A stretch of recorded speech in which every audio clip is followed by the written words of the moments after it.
Surprise, surprise, surprise. I'm up here on a Tuesday. I wasn't expecting to be. Last minute night off. So I decided to watch SmackDown and thought I'd come up here, hang out with you guys. So, and review the show, talk about the show, and see what you guys thought. I threw this together kind of quick, so I haven't checked any audio. Alright, sound good to me. Alright, so SmackDown is off the air. Charlotte just won the main event. She beat Carmella. So now the match with Becky Lynch at SummerSlam is triple threat. Fine. I'm sure there's people can have a problem with that for some reason. I don't care. I don't think it matters. I thought there was a lot of one-on-one matches already as it is for SummerSlam, and Becky does not look happy. But, I mean, I thought for sure the world title or the universal title will be defended in a multi-man match, one of the two. And they're both going to be one-on-one, and I was going to be really surprised if both women's titles were one-on-one as well. So, it'll be a triple threat. Who knows? They might even throw Asuka into that. Might wind up being a four-way. Then they'll have everybody beat Carmella. All these ladies will beat Carmella, earning shots, you know, at SummerSlam, and then she winds up beating them all. How much you want to bet? I'd be all right with that. So anyway, what's up? I don't know what the audience is going to be like tonight or what's going to happen. Nobody was really expecting me to be up here, and I know a lot of other people do post SmackDown live streams, so we'll see. We'll just hang out for a little while. I'm not going to be up here for 3 hours or anything, but hang out for like an hour or so, and, you know, just chill. No, nobody died, Catherine. What's up, everybody, by the way? I have not seen the chat at all until just now. No, I was heading into work. I was actually getting dressed, and I got a text from somebody that was there, and like, dude, it's pretty quiet, and, like, don't even bother coming in. And I'm like, all right, you guys have it from here. You guys are in charge. So I stayed home, decided to live stream SmackDown or live tweet during SmackDown and come up here and do a live review. So tonight was obviously better, right, than last night. Did you guys like SmackDown better than Raw? Randy Orton continues to be a psycho. I thought that was one of the highlights of SmackDown here. But we'll wait till everybody kind of gathers around here and see what kind of audience we're going to have, and then I'll kind of briefly just kind of run through the show, all the shit we saw, give some opinions on it. We'll talk about SummerSlam, preview that, and see what we have right now for the card. Yeah, and this is extremely casual. I decided to do this 30 minutes ago, so nothing's really planned here, so kind of by the seat of my pants type of thing. Let me check my shit here. Yep, oh, sorry, there we go. So yeah, what'd y'all think? Give me your opinions below, and we'll start talking about the show. The funny thing is during the whole show, I don't think we got any announcements for any new matches for SummerSlam, right? I thought for sure they'd get to Daniel Bryan and The Miz. They're dragging that out. You know we'll get that match at SummerSlam. They're just taking their time with it. We still don't know who the Bludgeon Brothers are going to face. And yeah, so they still got a few things to announce, at least on the SmackDown side of things. What's going on, everybody? Hello. So yeah, why don't we just run through SmackDown? Like, I thought last week was a little bit better than this week, but the show opened up with the Becky Lynch promo. She's interrupted by Carmella. The two start having words. And they do the tease with James Ellsworth's theme music. Like, he's going to come out to the ring. Becky Lynch turns her back. Carmella nails her from behind, starts beating the shit out of her. Charlotte then returns to run out there and make the save. And I tweeted out something earlier that it seems like every time babyface women may potentially have an issue or potentially have a match, they're always best friends. Did you notice that? So all of a sudden, Becky Lynch and Charlotte are best friends. And now that Charlotte came out there and helped Becky Lynch against Carmella, that prompted Paige to make a match between Carmella and Charlotte tonight that main evented SmackDown. And if Charlotte won, she would then be inserted into the women's match at SummerSlam and make it a triple threat. And as we just saw, Charlotte tapped out Carmella with the figure eight. So we've got a three-way. Now, what I would like to see them do is I would like to see them go one better and next week have a match with Carmella and Asuka. And same stipulation, if Asuka beats you, then she's inserted into the championship match. It becomes a fatal four-way. Asuka taps out Carmella, gets into the fatal four-way, which means all three women defeated Carmella to gain the title shot. And then at SummerSlam, you have Carmella retain. That's what I would do. That's what I would do. So, I mean, nobody's really expecting Carmella and Alexa to walk out of SummerSlam as champions, but what if they both did? You know, you have Natalya turn heel on the Raw side and screw over Ronda Rousey, and Alexa retains, and then you have Carmella retain in the four-way. I'd be perfectly fine with that. Twitter would shit their pants, but I would love it. I would love it. So that's kind of where we're at with the women right now on SmackDown. What did we get next? Did we have the tag team match? I think was next. It was the Bar and the Usos. And hey, buddy, what's going on? The Bar and the Usos, and the New Day was on guest commentary. They had their own announce table, the whole deal. It was all orange and had pancakes all over it. And it just cracked me up. I mean, how funny would it be? You know, on all the major pay-per-views, they always go down and introduce all of the announce teams, the French guys, the German guys, Japanese guys. It would just be funny as they're announcing everybody, they move over, and now here's your New Day commentary team. And they're just sitting there eating pancakes, and Big E is acting awesome. So I don't know what they're going to do next week. What do you guys think? So it's going to be the Bar versus the New Day. Winner goes on to SummerSlam to face the Bludgeon Brothers. I honestly don't care. I mean, they're just throwing this tag team match together. It's not like it's a feud or a blow-off or anything, so we're not even going to know who what the title match is going to be until next week, and maybe they'll do some shit where it turns out to be a triple threat. I don't know.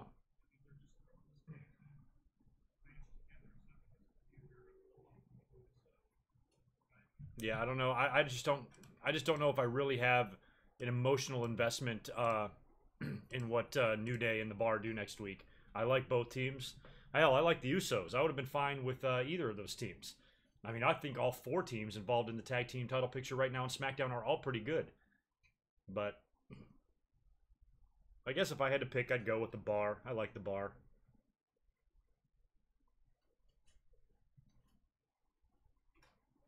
Yeah, even though this wasn't the best SmackDown, it still felt a little bit better than Raw, because Raw is just so tough to sit through. You guys were here with me last night. A lot of you were. It was rough, man. What else do we have on SmackDown? After the tag team match, was that the Samoa Joe promo, or did they do the Hardy Orton thing first? I think it was the Samoa Joe promo. So it was good stuff. I mean, he tried to make it personal. You know, he said that he respected AJ Styles and respected the house that he built, and kind of took a little shot at Brock when he said that AJ has made the WWE title the most prestigious in the company, which it already really was, because the Universal title is only 2 years old. So of course the WWE title is the most prestigious either way. But little shot at Brock there. They've even got SmackDown in on the action, you know, trying to get the fans hating Brock as much as they possibly can. But he went on to kind of talk about AJ Styles' family a little bit, and because AJ last week, of course, brought up the Women's Evolution pay-per-view, and Joe was like, well, you know, you talk to your daughter about how proud you are of her, but the truth is you never see her because you're never home, and, you know, blah, blah, blah. So AJ wasn't even on the show. He didn't even come out to confront Samoa Joe. He'll be returning next week, I think. But they kept AJ off this week to sell the beatdown, and I got no problem with that. Randy Orton continued to be sadistic and just one evil son of a bitch tonight, which I liked. Last week, the whole beatdown of Jeff Hardy and putting his fingers through the stretched out earlobe and all that shit. He was equally as vicious tonight. Hardy came out to the ring, actually called him out, and he was then attacked by Shinsuke Nakamura. And Orton allowed Shinsuke to beat him up a little bit, and then Randy Orton just did the same thing he did last week, where he just methodically took him around the ring and kicked his ass for what seemed like an eternity. Put him on the announce table, poured the water all over his face, and then took a rag and started wiping off the face paint. Just evil. I mean, he is... When Randy Orton is a heel, I mean, how much better is he? I mean, damn, this guy is pretty beautiful as a heel. It amazes me how boring and just kind of bland he can be as a babyface, but he's the complete opposite as a heel, and he's every bit as sadistic and evil as he always was. and I like that.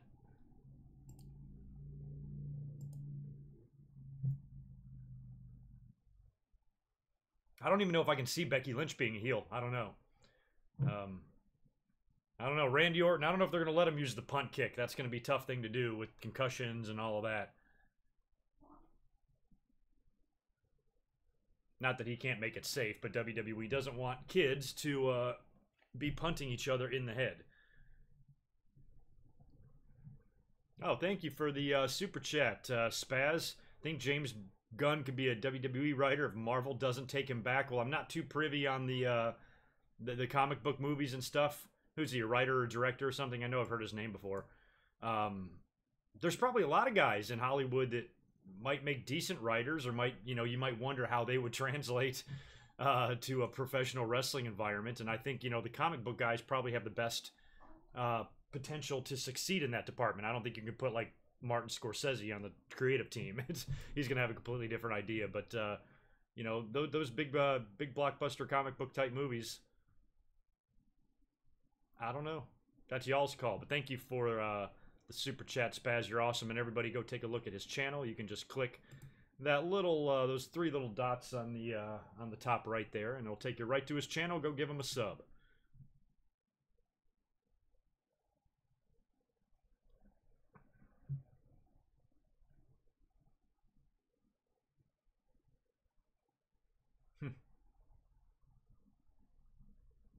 Yeah, well, this Randy Orton is back, and it's nice. I mean, but we've seen him before. I mean, we've seen Randy Orton do some pretty fucked up shit in the past. This is pretty tame compared to, you know, punting Stephanie in the head and all the other crazy shit that he's done. So I like this Randy Orton.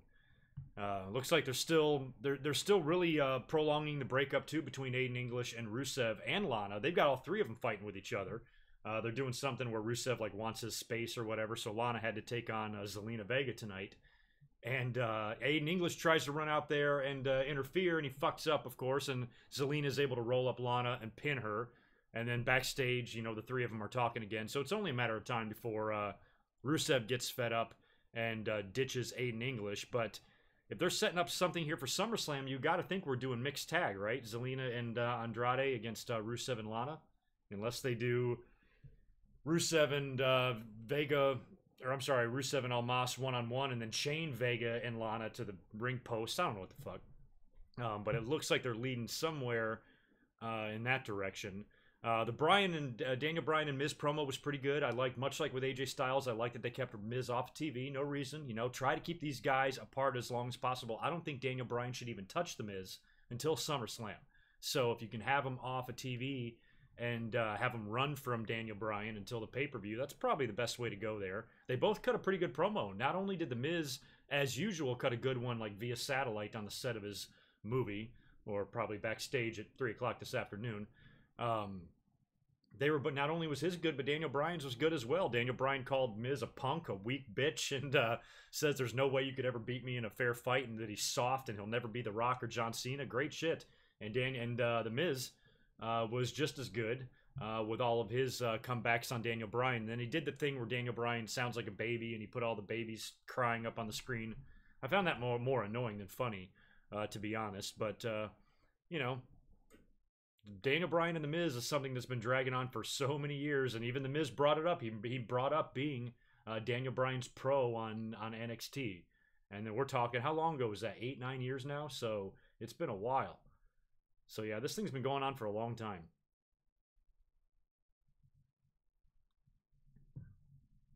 No, Barry, I have not. Thanks for the super chat. I just mentioned you last night. You have got a video coming your way via Patreon that I'm going to be doing, a pretty cool Raw review. But somebody asked me that same question last night. But I haven't seen any of the 2K games because I don't play them. So I don't know what the difference with Ric Flair is. And I always assume Ric Flair is in all these games. So I don't know why him being on the cover of something or whatever the fuck he's doing, I don't know the significance at all.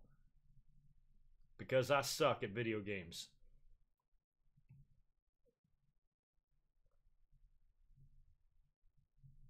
Vega versus Bliss would rock Evolution. That'd be an interesting match. Battle of the Tiny Chicks. I mean, Zelina Vega is super fucking small. I mean, how tall is she? Like 5 foot even? I mean, she is a tiny ass little thing.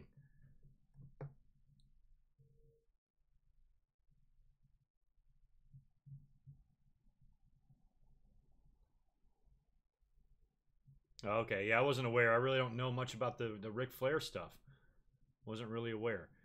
But getting back to SmackDown, the Daniel Bryan and The Miz stuff I thought was really good, and now we've got 2 more SmackDowns left, I think, until SummerSlam, so they got to figure out a way to come up with some more creative shit to build as much interest and heat for this match as possible, because, you know, it's all we got. I mean, I would just love to see WWE do this right. I mean, Daniel Bryan did that interview recently where he flat out said he does not trust WWE's creative team to book something interesting and meaningful and some sort of a long program with The Miz that could possibly blow off at Mania. And he doesn't think they can do it. So I find that to be hilarious. Word is from you guys, I haven't like dug into this, but I guess he has re-signed. The Miz even brought up Daniel Bryan's contract tonight. He says, don't re-sign, just you know, just retire and leave and go back to the independents and whatever. So I don't know. I just hope they don't ruin it.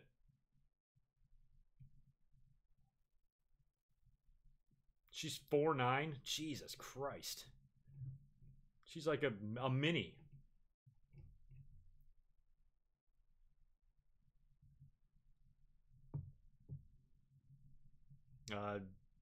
Alwyn Curry, do I like the SummerSlam card? I think I do.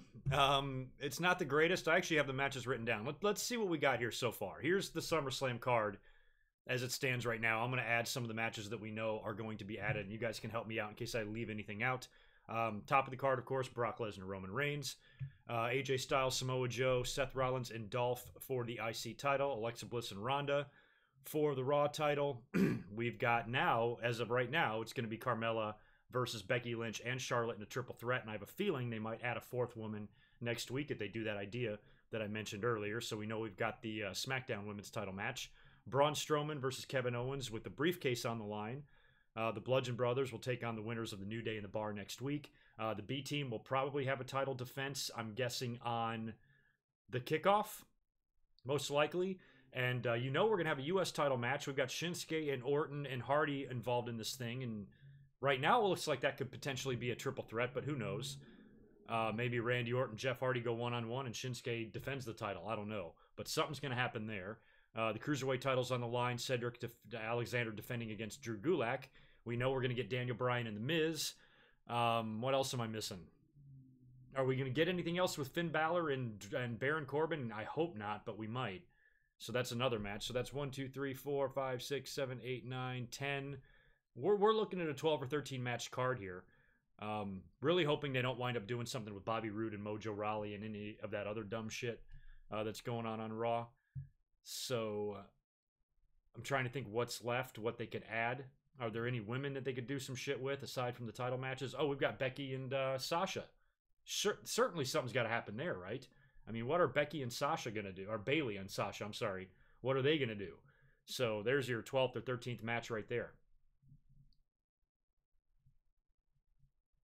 What is this, Spaz? You got another super chat coming in, which I appreciate. Have you heard the mighty protesters of the internet saying Dillinger and Alexander support rape culture by tweeting? It's a joke. I didn't hear that. I wasn't aware of anything they had said or tweeted. I'm not sure. Well, sorry, buddy. That's 2 for 2. Or no, that was Barry's that I couldn't answer because of the WWE. Oh no, it is Spaz. That's 2 for 2. That's 2 questions in a row that I don't know how to answer. So sorry.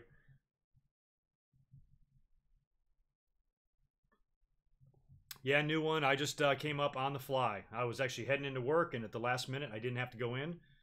So I decided to stay home and watch SmackDown, and then about 30 minutes before the show went off the air, I'm like, well, shit, why don't I just come up and hang out for a little bit live and see what y'all are up to. What's going on here audience-wise? Probably pretty low. Oh, yeah, super low. 100 people, 35 likes, not bad. This isn't like a Monday stream where I'm going to be like shoving subscribes and likes down your throat, but you please do. Please subscribe and please like. But since this was an impromptu commentary or an impromptu live stream, I'm not expecting to have a whole lot of people up in here. Oh, something about tweets from 7 years ago. Yeah, I'm completely unaware what Dillinger and Alexander did. Although I never liked the argument, well, it was 5 years ago, so it doesn't count. No, it still fucking counts. I mean, that's just as bad as Hogan saying, be careful, you never know when you're going to be recorded. You know, somebody says something dumb, and they're like, well, that was back in 2007. I'm like, who cares? You still fucking said it. Doesn't matter what year it was. Doesn't make it okay.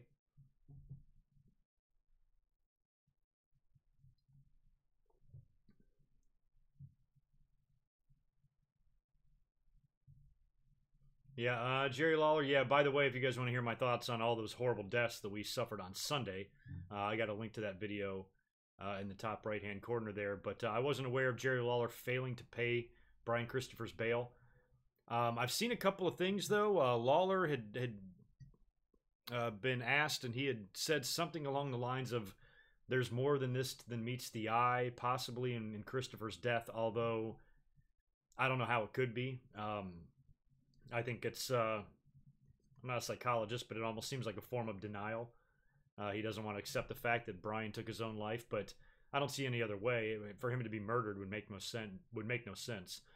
And X-Pac had sent out a tweet, something that I didn't even realize or know, but I guess Brian Christopher might have been in solitary confinement this whole time, which is really fucked up. I mean, that should be reserved for only the worst of the worst, the murderers, the rapists, you know, the serial killers and shit like that. That stuff psychologically will fucking fuck you up. And I don't know why, I have this really weird side of me where I really enjoy watching prison documentaries. I think I've mentioned that before. I don't know why I find it so fascinating. I think maybe it just helps me appreciate life more. And when we see how people are treated and what they have to go through who are in jail, holy shit, why would you ever want to break the fucking law? I wouldn't want to risk spending one fucking minute in a place like that, and a lot of these people are there for their entire lives. And when you're in solitary confinement, you're in one little cell that's no bigger than this desk cubicle that I'm sitting in right now for 23 hours in a day. And then you get out 1 hour for... You walk around in a goddamn cage like an animal. So if that's what Brian Christopher was going through, I wouldn't be strong enough to not want to end my life. I'd be fucking horrified. So it's just, it's bad. It's a bad situation. I don't know if I'll ever do NXT reviews. I'm never home on Wednesdays. I work all the time.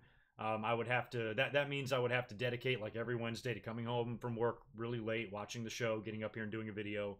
It would be tough. It would be tough. So, I usually only mention NXT if something major happens or I mention it in my podcasts.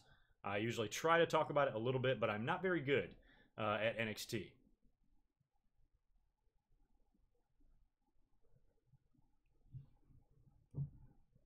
Yeah, I've watched all that shit. I've watched some of the world's toughest prisons. I've watched Lock Up. I don't know why I'm fascinated with it, but it just really makes you appreciate shit. And like, man, you know, when I'm sitting here laying back, completely comfortable in my own home, watching wrestling, drinking a beer with my feet up, you know, and there's people just going through hell every single day of their lives in prison. No freedom, you know. Unbelievable. No windows, no fresh air. I couldn't even imagine. Couldn't imagine.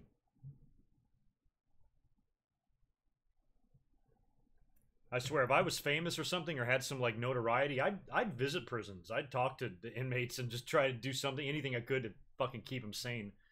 And every time I watch a prison escape show, I always root for the escapees.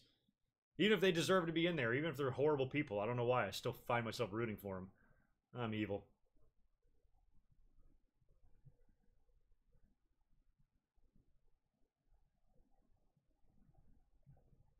Yeah, what's up, Rarely Even? What's up, everybody who are surprised to see me? I'm not going to be up here for very long. Figure I'd come up here for an hour or so and just hang out and talk about SmackDown and talk about what SummerSlam is looking at. And that's about it, and then I'll get out of here. So, kind of an impromptu stream. Wasn't even expecting to be home. Wasn't even expecting to watch SmackDown. And I got to do both.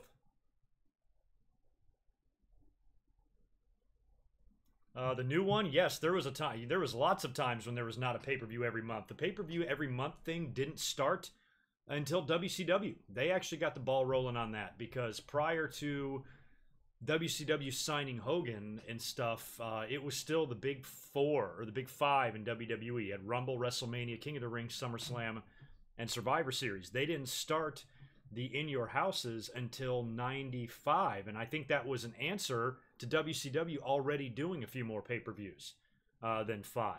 So then they started doing the In Your Houses, which were 2-hour shows, and at the time they were $19.95. They were only $20. They were only 2 hours long, and they would do one of those in between. So that's when WWE went to the 12. They might have gone to 10 first and then 12, but no, I think when they started In Your House in May of '95, they would do a July, they would do a September and October. Yeah, so they were off and running with the every month pay-per-views, and that's primarily just as an answer to WCW. So that got out of hand. So that would have been '95. I don't know when WCW started it, Might have been 94. Because then you started seeing pay-per-views in WCW like Uncensored and maybe Spring Stampede and some of those other ones. So it got big. But prior to that, prior to like 94, you only had the big 5. And then prior to 93, you only had 4. And then prior to 88, you only had 2 a year.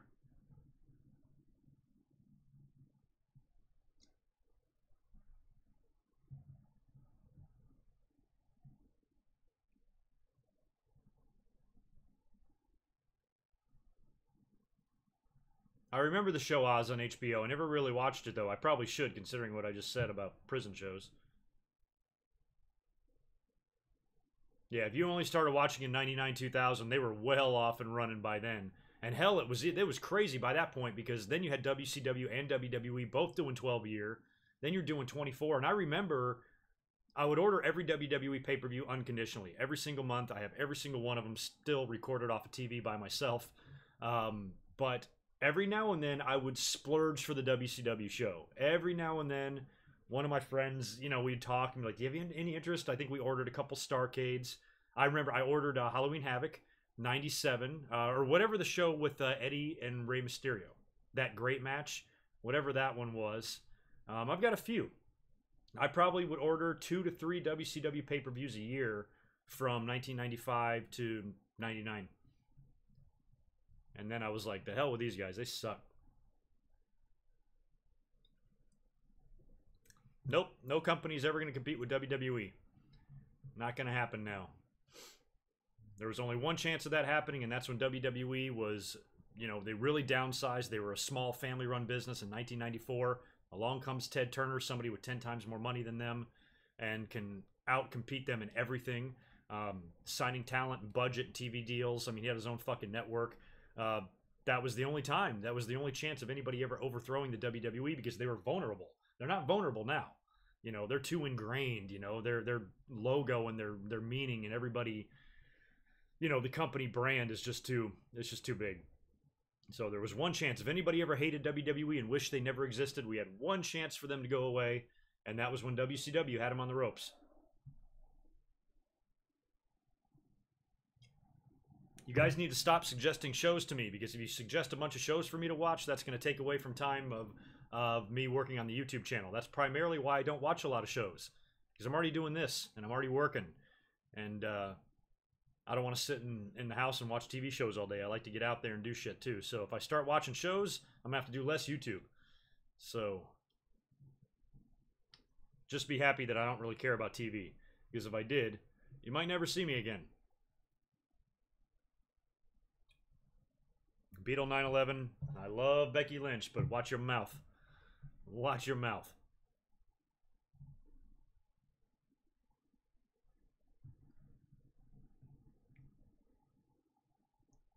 Yeah, Ring of Honor and New Japan are all going to be great for wrestling fans, but they're not going to be able to reach the outside audience that WWE does. People who aren't wrestling fans, they know what WWE is. They have no fucking idea what New Japan or Ring of Honor is. They have no clue. But if somebody never watches wrestling, they've heard of WWE. They know of it. It's all over the place. It's on every fucking, you know, channel almost. It's about to be on Fox. It's everywhere you go. They've seen The Rock in movies. They know what WWE is, but that's not the case with those other companies. So, you know, companies like that just need to do their best to attract as many wrestling fans as they can, because they're not going to compete with WWE on attracting any casual fans at all. And no celebrities are going to want to go over there, really. You know, there's no interest in that. Celebrities and people now approach WWE for publicity. You know, it used to be the other way around.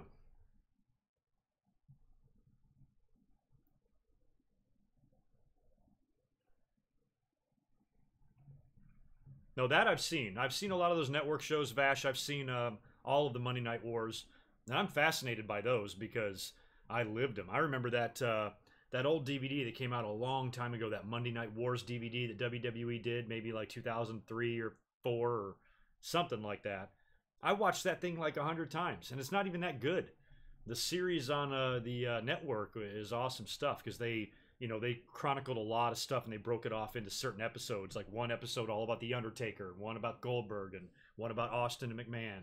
and all that stuff. So that's a good series. I watched them all. And I remember a lot of that stuff. I was right in the thick of it. I watched that shit every week. I would tape Raw. I would watch the Nitro replay, because back in the day, Nitro would replay late at night on TNT. I went to a lot of the shows. I was there. I was in Hampton, Virginia, when DX invaded Nitro with the fucking Jeep and all that stuff. Which Eric Bischoff brings up a good point. I was listening to him on 83 Weeks, and every time I was there, and I saw that and remember it vividly, but I am guilty as everybody else that when I refer back to that moment, I always say that DX rode to the arena on a tank. It wasn't a tank. It was never a tank. WWE hammered that into our heads so much that we started saying it. It's like the Mandela effect. And I'm like, yeah, now that I think about it, they weren't on a fucking tank. They were in a goddamn Jeep. They wouldn't have been able to drive a tank down to the garage ramp there in an arena. You wouldn't be able to do that. And where the fuck would you get a tank? So it was just a Jeep. And when Eric Bischoff said that, I'm like, yeah, we are kind of all full of shit, aren't we? Tank my ass. And I was there. I saw the whole damn thing. And in my head, I still thought it was a tank. But I'll never forget that. That was a fun fucking night.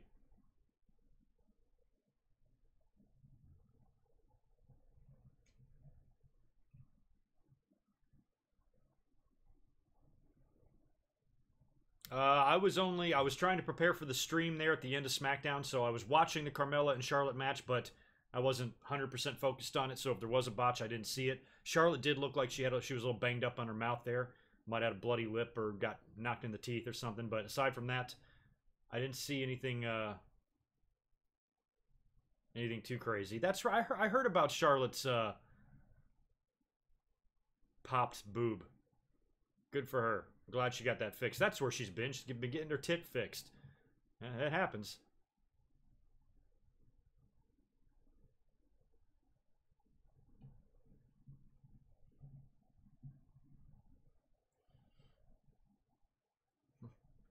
It was totally a tank. We all thought it was a tank, but it wasn't a tank. And I should know. I remember sitting there in the crowd and looking up on the Titantron, and they're showing. Because back then, you know, the audio is, I don't know what it's like now at a live event, but I would assume that if you're in the crowd and you're watching something on the Titantron, you can hear everything pretty well.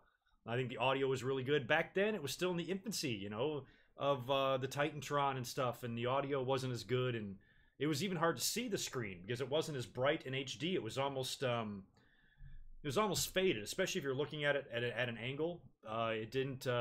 It was tough to see. So when they were up there talking, I'm like, what the fuck is going on? And then I see the little WCW armbands, and I'm like, damn. And then I hear Triple H say WCW, and we're like all marking out, but we really can't figure out what's going on. It wasn't until they start going to the arena, and then we can tell, holy shit, they're fucking with Nitro. That's right down the road. And the funny thing is, we didn't even know. There was never any intention to ever go to Nitro. I remember when going to Hampton, I'm pretty sure we were not aware that Nitro was even in Norfolk. I don't think that we knew until we were in the arena. I could be wrong, but I don't remember talking about it prior to the show. We had no fucking clue. So that was a pretty crazy night.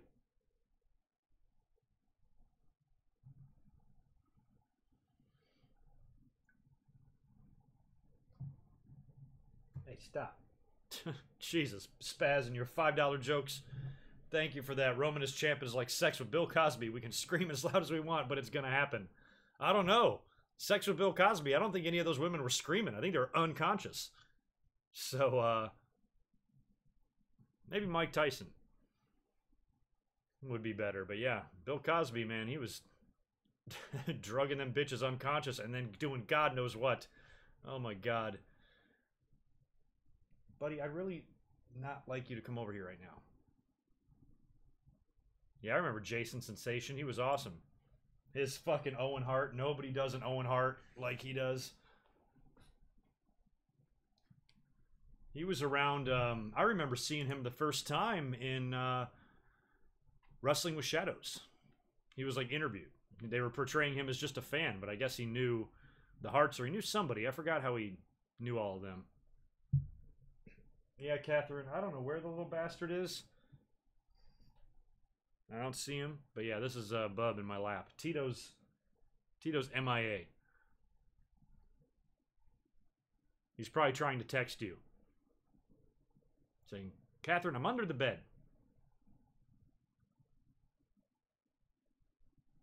Yeah, but Jason Sensation, when he did that that spot when the Nation dressed up as DX and he did Owen Hart, that was the best.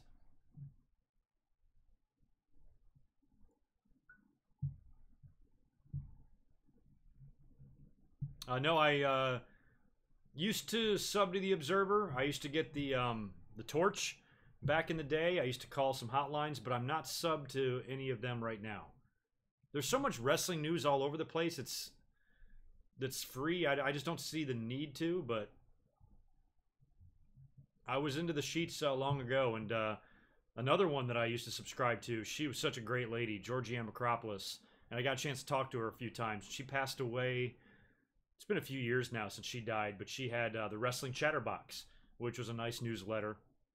And I remember exchanging like really nice emails with her in the 90s, just such a cool lady. And I got her newsletter, which I always enjoyed reading her stuff because she was cool. You know, she never came off of, she's a little sweetheart, like little old Southern lady. She never came off as, you know, an angry, entitled, bitchy fan or anything like that. So I always gravitated more to that. Not that she wouldn't complain about shit, but just she did it in a more tasteful way, I guess. 1-800-909-9900. Man, that was a WCW line. I forgot what WWE's was. I think WWE's was one, and it wasn't 800. It was 1-900. 1-900 something for WWF was the hotline. And I remember back in the 90s, it was interesting because I don't know who owns this music, but when WWE would advertise the Superstar line, like the 900 number in the 90s, like 96, the background music that they used was the same theme as Lex Luger's music in WCW. Both companies were using the theme. So I don't know where that, you know, who that music belongs to or whatever, but I always found that as a nice little piece of trivia. Yeah, it's Monday. Let's just pretend it's Monday. No, I came up here last minute, scored the night off, watched SmackDown, and said, hell, let's come up and chat for an hour. I'm not going to be up here long. I got shit to do. I got some stuff to do around the house. I want to work on some YouTube stuff. Got some food to eat, all sorts of shit. So I figured I'd just hang out here for a little while and chat.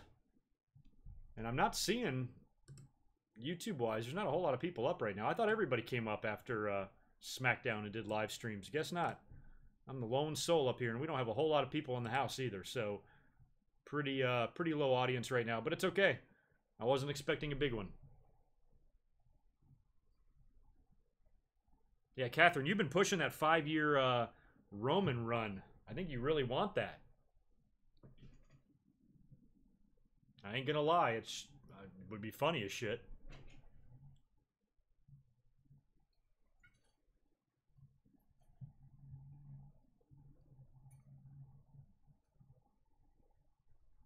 Corruption in Boxing. That's awesome. 1987 in Catford, UK.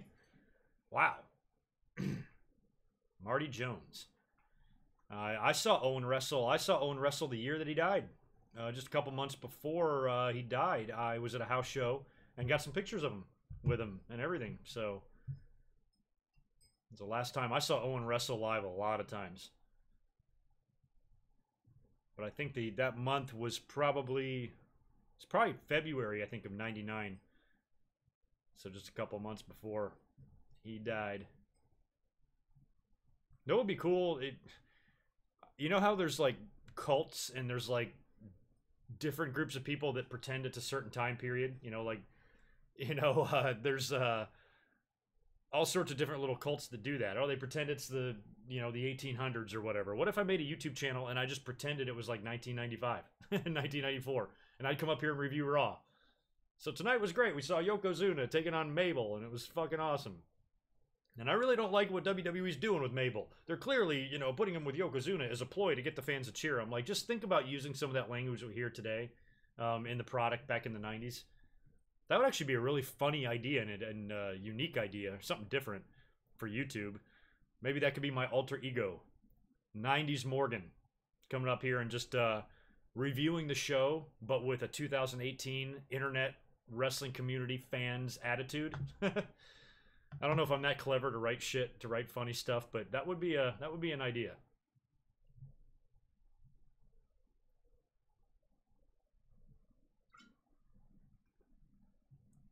What was my reaction when Michaels turned heel on Hogan in 05? I watched that live. I was watching Raw that night, and they had worked a tag team match, right? And they were doing the pose down, and then Shawn hit him with the super kick. I loved it. I loved it. I wasn't even, I wasn't really on the Hogan bandwagon much. And back then, I respected Michaels in the ring far more than Hogan. So I liked it. Plus, it was a match that we never got to see. I thought it was many, many years too late. I mean, hell, I think even if that match would have taken place in 1996, it might have been too late. And here it is, 9 years later, 10 years later, they're still doing it. But even though Michaels oversold him and, kind of insulted Hogan a little bit, I think it was one of the better matches Hogan ever had in WWE.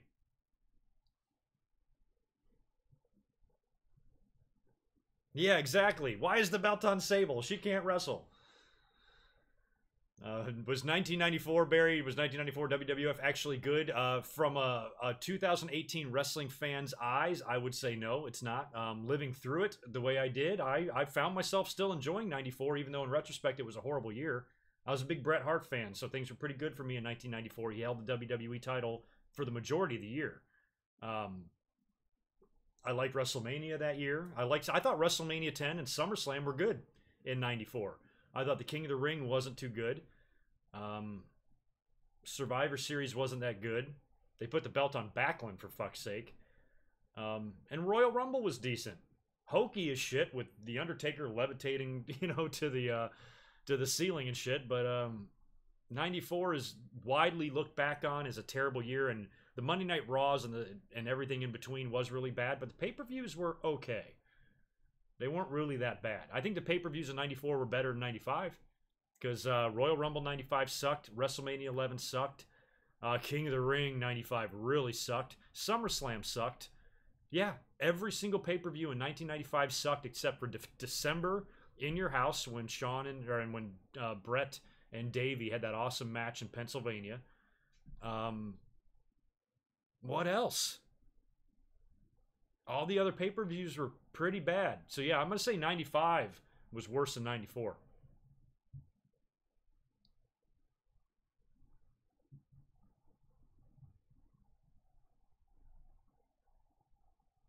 Oh, I saw that, Brittany. I hate Draymond Green, and I'm a Michigan guy. He went to Michigan State. I should love the guy, but he's such a douchebag. And I tweeted out today that I can't believe that Tristan Thompson punched him and nobody got it on video. Somebody actually beat up Draymond Green and shut his fat face, and nobody recorded the damn thing. So that sucks, but I don't like Draymond Green. I'm glad somebody punched him. Do I know who Riley Reid is? No. Do I like the Ultimate Warrior's music? Yes. I like the Ultimate Warrior's music a lot. I loved it as a kid. It's fucking badass. Fits him perfectly.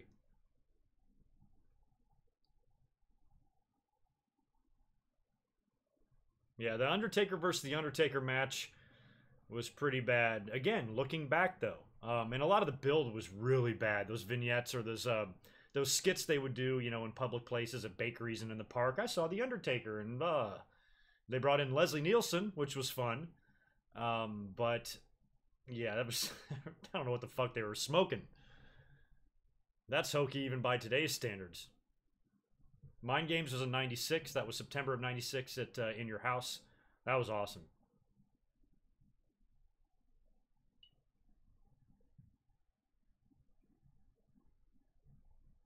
Was 95 WWE truly worse than now? Fuck yes, it was. It doesn't even compare. I mean, talent-wise, in the ring. I mean, WWE's roster in 95, who'd you have? Brett, Owen, Shawn, Razor, Taker. That was it. Look at the wrestlers you have now. You have so many good wrestlers in WWE, they don't know what to do with them. You got guys like Cesaro and other guys like him that have never really had their opportunity. You put Cesaro in 1995 WWE locker room, he's world champion tomorrow. But now it's like, it's not like that. It's different. I mean, between WWE and NXT, hell yeah. Not even close. Go back and look at the Monday Night Raws from 1994 and 1995. Look at the tiny-ass buildings they are in. Some of those Raws were taking place in arenas no bigger than this condo that I'm in right now. I mean, ridiculous. Ridiculous.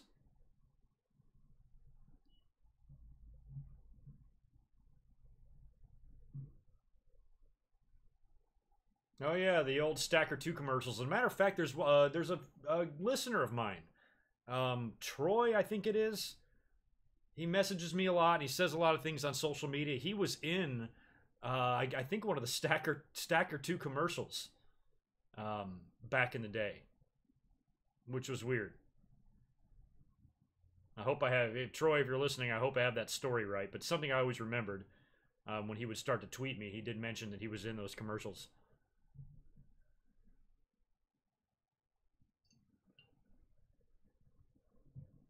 Rarely even, where would WWE be today if AJ never signed? They'd be right where they are. They'd be no different at all. One guy's not going to make or break WWE, but I sure am glad that AJ Styles signed. Because I think we're all much better with him there. Or much better off with him there. Pardon me, I just got up to go grab a quick beer. But that's the thing. I mean, a lot of these guys they're not gonna really change the landscape of WWE. You know, it's great to have him there. I think AJ Styles has done the WWE proud. He's done that world title proud, and he's brought a lot of credibility to it. And I think he's the man. But if he never signed, they'd be fine. Daniel Bryan or Samoa Joe or somebody else would just be champion instead.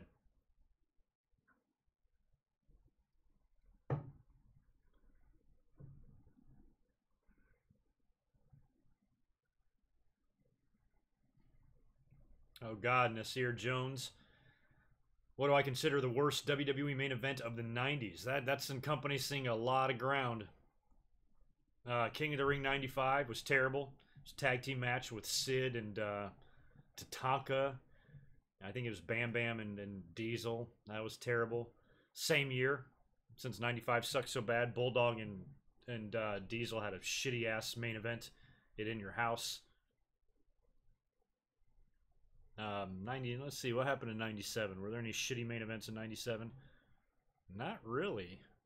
97 was all right. But yeah, it's probably going to be in that 93, 94, 95 era. Those would be a couple of my top picks. Actually, Catherine, my heart-covered boxers are in the washing machine. I'm wearing my thong. It's a fluorescent green, and it's got little cheeseburgers on it.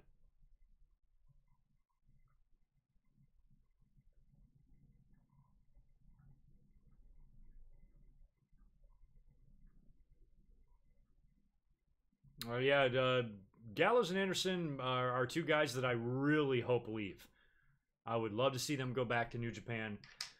But it all depends. I mean, you know, the fans can bitch and complain all they want about how these guys are treated, but now that these contracts are up, and a lot of the contracts that are up or that are upcoming are from guys that the fans consider think they haven't been treated that well. Well, what are you going to say if they re-sign? It clearly means they're fine with their spot there. They're making money. And they're perfectly happy where they are, and they don't want to leave. But because you know New Japan would gladly take them back, so if New Japan can pay them enough to go back, they will. They should. I think their lives would be easier, their travel schedule will be easier, and you know, they have to go live in Japan again. But you know, it might be easier for them. But if they're happy in WWE and they're happy with their contract, happy with the money that they're getting paid, and they don't really care about being champions or being, you know, any bigger stars than they are, they'll probably re-sign. I mean, same thing with Shinsuke Nakamura. Everybody thinks that he was just treated like shit, and they dropped the ball on the AJ angle, which they did to a degree, but if his contract is up and he stays, that clearly means it doesn't bother him, because he has a chance to get out. He has a chance to go back to Japan right now and make money and be a huge player over there. So if he winds up sticking around, you know, who are we to complain about how he's being treated when he's re-signing? So if he's re-signing, it seems like he's perfectly happy. Yeah, Brittany, I ate the steak last night. I did. I grilled it. I let it rest to that marinade that I made. I dumped it over it, and I did something that I don't normally do. Every now and then, I'll just get weird, and I'll take the steak, and I will slice it. So I took a nice sharp knife, and I sliced it into really thin, you know, little strips, and then picked it all up, laid it across the plate, and I had some vegetables and some potatoes, and ate like a man last night. And it was a lot more delicious than any steak that Brock Lesnar ate. I will guarantee you that. Him and his medium-well steaks. You should only eat medium-well steaks if you're eating shit steak. If you're eating steak at Chili's, or if you're eating steak at fucking Waffle House, yeah, medium-well, no big deal. But if you got a good cut of beef, come on, man. The best was all the people photoshopping the Brock Lesnar photos with the magazine. They had all different magazines that he was reading. I thought that was good. I mean, WWE, they, you know, they're trying to get the fans to really get sick of this guy. It's working. Of course I remember Jameson. My God, I remember the summer of '89, being off from school, watching primetime wrestling, and Jameson being on the show. He, I think that was when they were doing the Bobby Heenan show. They had Ravishing Rick Rude and Piper involved. I'm pretty sure Jameson was involved in some of that. Yeah, because it was the Bobby Heenan show. I think that's where Jameson debuted, I think. And I just remember that year, just being off from school. I was like 13 and, you know, just watching primetime wrestling late on Monday nights. And sometimes it would air on Sundays. And I would watch Jameson. He was the man. Yes, let's not bring up the time I almost died from the steak. But I learned my lesson. It wasn't the steak that almost killed me. It was the fact that I didn't chew. And yeah, I came close to cashing out. There would be no good mic work. Actually, it was in the middle. This was in 2012, I think. So I would have been a couple years into doing commentaries, and I would have ceased to exist. I choked hard to the point where I ran out the door because I thought I was going to die, and I wanted somebody to find me in the hallway. And I was able to cough it out at the last minute by throwing myself over a guardrail. Scary shit. I think I brought that story up because it was recently, it was a few months back, Mauro Ranallo choked. And it was, who saved him? Frank Shamrock? Somebody saved him. They were eating dinner together, saw that he was choking, gave him the Heimlich, saved his life. And he tweeted something about that. And anytime I read any like close calls about choking, like it hits close to home to me because it happened to me. And I was by myself. So to have somebody around you, you're lucky. If you're in your house all by yourself and nobody's around and you're choking, what do you do?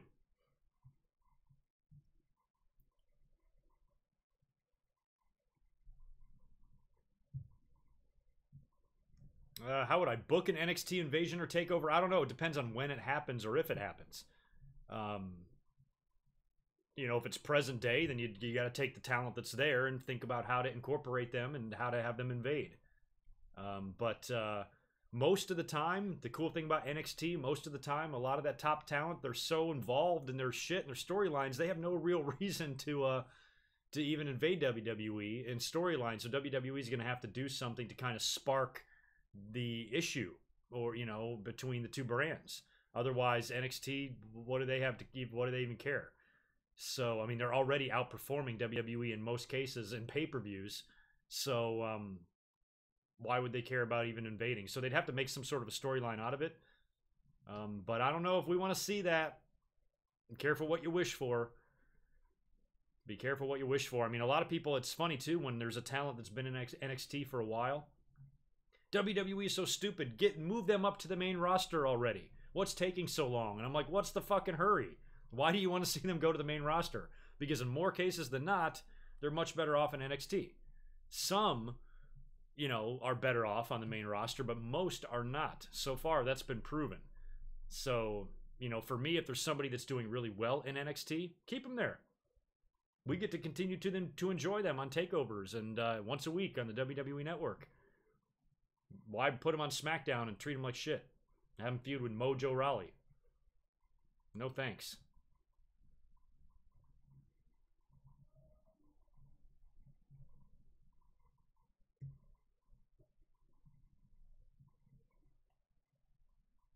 That's right. Oh yeah, I think that's another reason why I brought up the choking, because Dana Brooke's boyfriend died from it. So yeah, that is scary shit.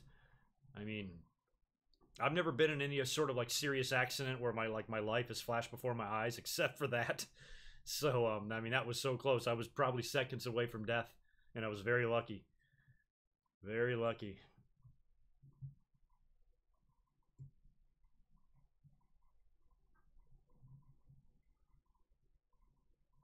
I wouldn't put anything past Triple H. Maybe someday in the future, some sort of you know, a deal with New Japan can be worked out. I mean, they already referenced them. We've already come a long way just with WWE acknowledging companies like New Japan and Ring of Honor. Hell, they're even showing Ring of Honor and TNA footage on the WWE network. So that's a big step forward. And who knows, one day, you know, New Japan and WWE, they've been trading talent a lot in the last few years. A lot of guys have been getting really over in New Japan, and then WWE snatches them up. And now we might see a couple of cases with some of these contracts like Gallows and Anderson and Shinsuke Nakamura and guys like that might go back. Chris Jericho famously has gone over there and worked. So, yeah, in the future, I don't know if it would have to be, I don't know if it would take Triple H being in charge. I don't know if Vince McMahon necessarily has to die for that to happen. I think it could happen with Vince alive, but I don't know what it would take to do it. And you know, if WWE wants to do some big combined super show, you know, do a Wrestle Kingdom WrestleMania hybrid, you know, that would be pretty badass. That would be pretty fucking amazing. Or they could do two of them. They could do one over there, one over here. Sell out 80,000 seat arenas in both.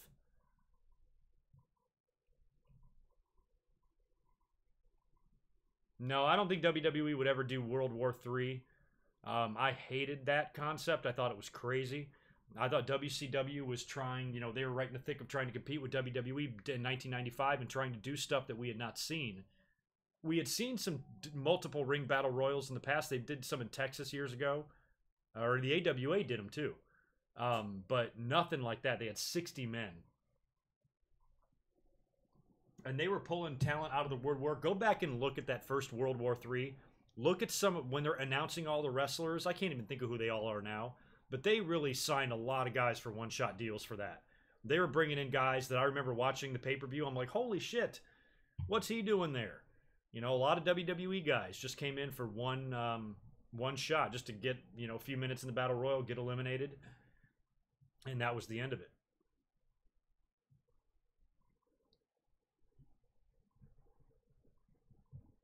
Am I not very loud?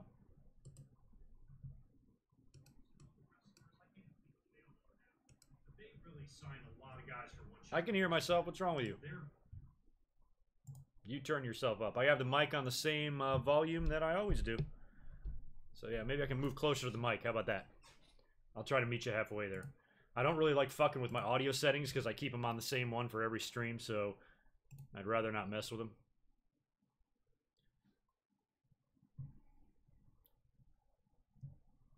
This is cool. I like some of these questions. You know, after we talked about SmackDown, I'm like, hell, let's just turn this into a Q&A. Haven't done one of these in a while anyway. And I've been thinking, too, that maybe in the next couple of weeks, I'll do a Q&A, because I think any Q&As that I do now in the future, just to save myself some time and give myself a chance to do other things on the channel, I think any future Q&As I'm going to do them live. They're easier. So I'll try to pre-announce them, so you guys can email me shit and I'll jot down a bunch of questions and I'll just come up here live and just rattle them off one after another. I'll do some emails, I'll do some tweets, I'll do some chats, and we'll do it like that from now on.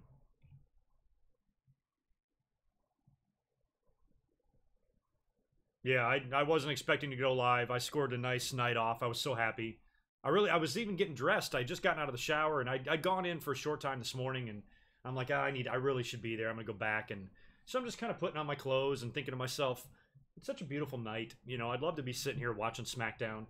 And as I'm pulling up my panties, my phone, I get a text on my phone, and it's my assistant being like, we're slow, you know. And I'm like, if you think you're going to handle it, I trust you. And she was like, yeah, don't come in. I'm like, sweet. I'm not. Staying home.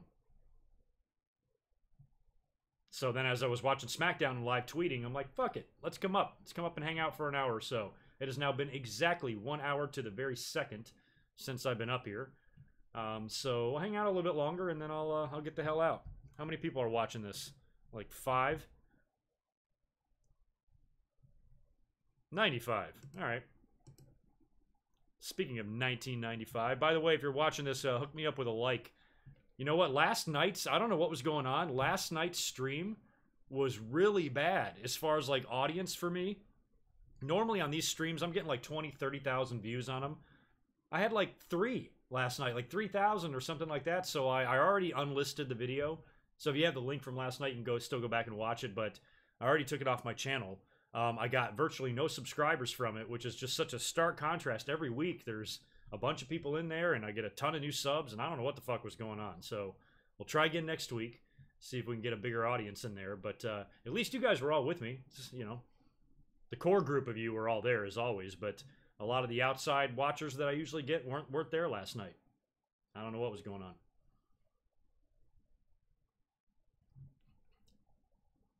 I don't think Ronda Rousey versus Trish Stratus would be a match WWE would want to do. Nobody wins in that scenario. It's not going to do Ronda any favors with the fans to beat the fuck out of Trish unless they want to turn Ronda heel. Then yeah, have her beat the crap out of Trish. But as far as a match, I don't know, man. I vote no on that one. For many reasons.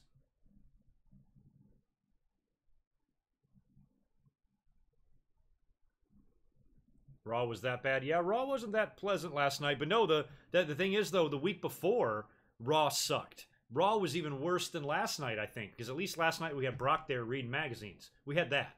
The week before, we didn't have that. It sucked. It was the worst show ever. And my audience was huge. So I don't even know if it was because of Raw.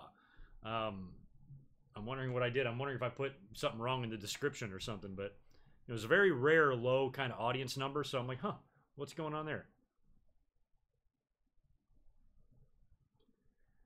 Do I think a female NWO would work in WWE? Only if they came maybe from NXT or something. But I think they have female NWOs. They have the Riot Squad and have they did have Absolution.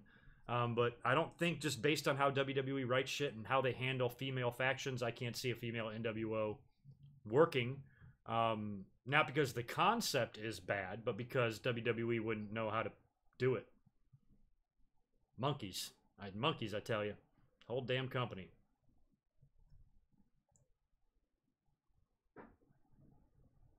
Yeah, Heyman joining Owens. I mean, some people say, and I kind of agree, that Heyman should be with somebody that needs mic help.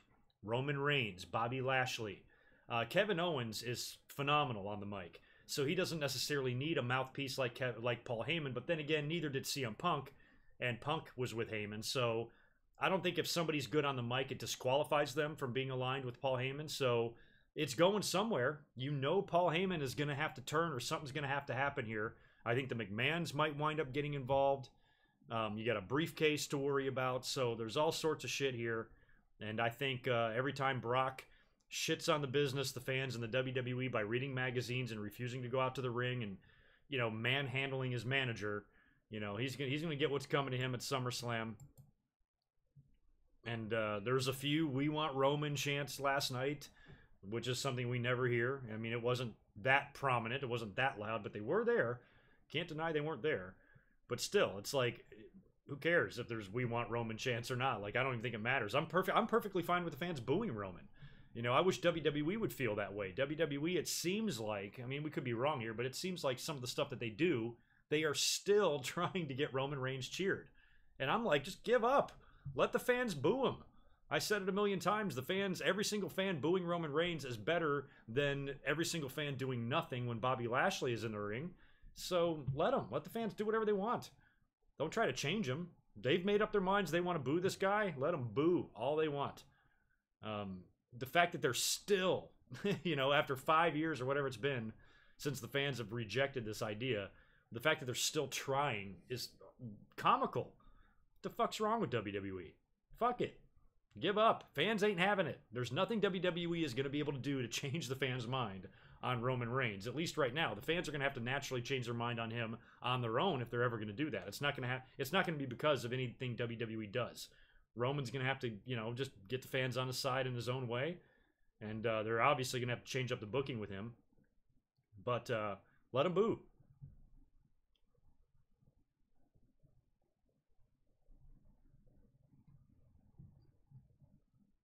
Or let him be a bad guy, or just let him be. Just let him be Roman. He doesn't have to be a good or bad guy. He just has to be Roman Reigns. He's not that good of a guy if he tried to murder Braun Strowman last year at Great Balls of Fire. He's a murderer. Fucker should be in jail. So he's definitely not like a good white meat babyface. He's anything but. So, I mean, if you turn him heel, what do you do? What does Roman Reigns do differently if he's a heel? He already calls people a bitch on the mic. He's already tried to kill people. You know, aside from just cheating, you know, what else do you want him to do? He'll just have to cheat in matches more, right? Win in a shitty way or something. Aside from that, I'd leave him how he is. Because the fans would just reject that too. Oh, now WWE's just going to try to make us boo him, or so we'll cheer him now. I don't know what the fuck.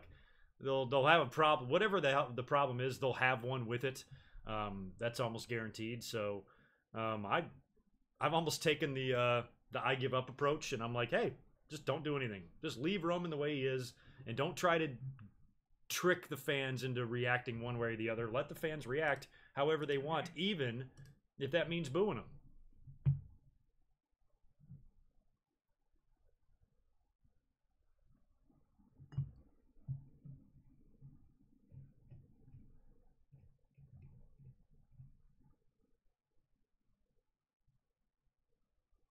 No, this stream isn't all about SmackDown. It's also about a SummerSlam preview, which is what we're talking about right now with Roman Reigns. Can't you read the screen?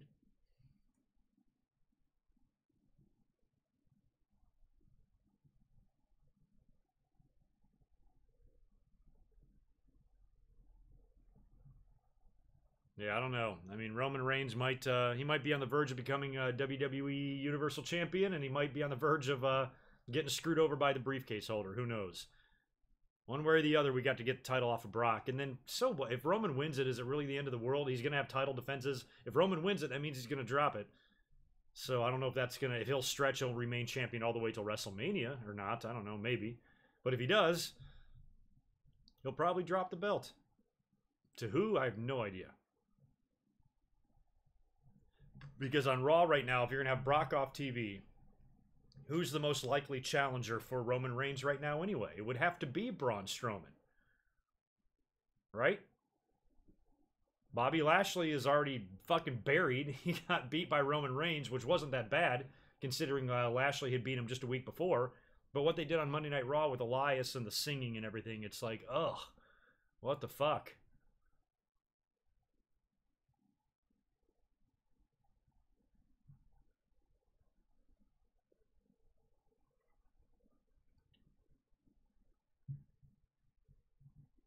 Yeah, Roman reached Cena level too early. Yeah, he kind of did, but I always reference this. It's been 4 years now. I'll never forget 2014. Daniel Bryan had to relinquish the title because he was injured. And they did the Money in the Bank where the belts were on the line. Or what was it? Some lad. They did the shit where the belt was on the line. They hung the titles above the ring. And John Cena was in the match. And everybody was fucking losing it. And I saw the writing on the wall all along. I called it before the match happened. I'm like, John Cena's going to win, and he's going to face Brock at SummerSlam. Brock's going to win the title at SummerSlam. So I was already set on, oh, John Cena's going to win the title. But the fans didn't want to look ahead that far. Just the idea of John Cena winning the title was going to throw them all into a fit of rage, and they were all saying that give it to somebody else, WWE. Put it on Bray Wyatt or Roman Reigns, who was in that match, and everybody was... Give it to Roman, give it to Roman, give it to Roman. I'm like, if you guys could hear yourselves now, 4 years later, you know, that's like the last thing you want. So people wanted Roman Reigns to get the title. People wanted Roman Reigns to be a main eventer. But then once he became one, they didn't want it anymore. So, I don't know, but I'll never forget that. The tweets I was getting, the fucking hate comments, because I was doing a video at the time saying, hey, chill out. John Cena's going to win the belt. Let him go to SummerSlam and face Brock Lesnar. Oh, he'll just beat Brock Lesnar at SummerSlam too. I'm like, no, he won't. I promise you he will not. Just fuck. So if they would have given the belt to anybody else that night, it wouldn't have worked for SummerSlam. It was fun to watch Brock Lesnar rape John Cena in front of a worldwide pay-per-view audience. It was the most beautiful thing we've ever seen. So I'll never forget the fans just, you know, pitching Roman Reigns winning instead of John Cena. Man.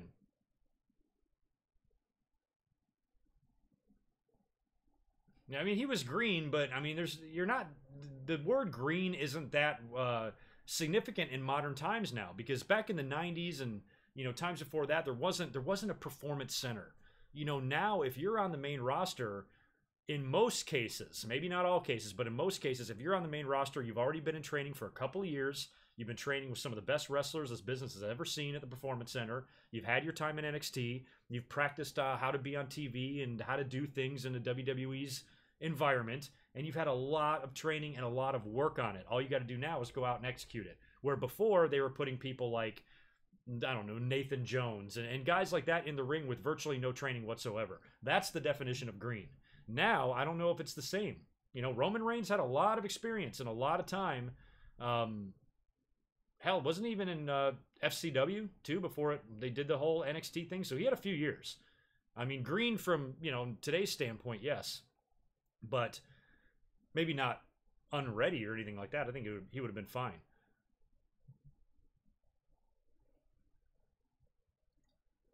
Oh, relax, Domination Warrior. Just relax.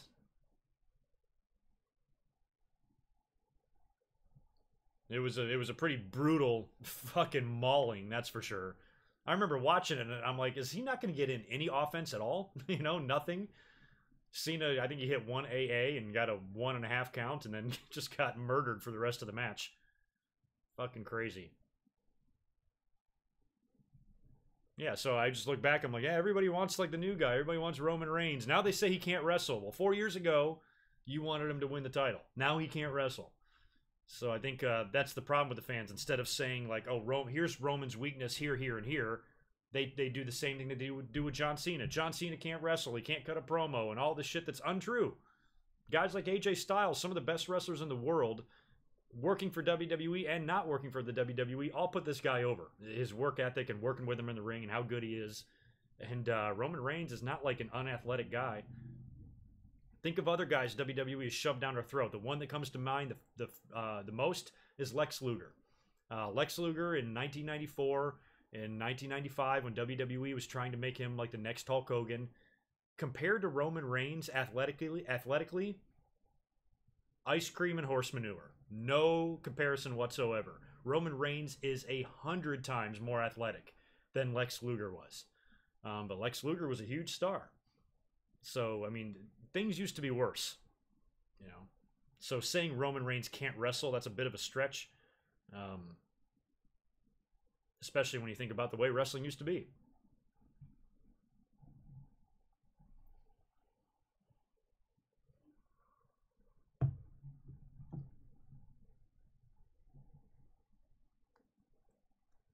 No, Daniel Bryan and Roman Reigns, they're on separate brands. I don't know if Daniel Bryan and Roman Reigns really even need to interact. They don't. Daniel Bryan needs to do his thing with The Miz, and Roman needs to do his thing with whoever. I don't see really any reason to ever do anything with those two guys. I know the fans would love to see Daniel Bryan tap out Roman Reigns clean and all that shit, but why do that? From a WWE stand, I'm looking at it through their eyes. Why would you do that? To please the fans? You think they give a fuck about pleasing y'all? They don't.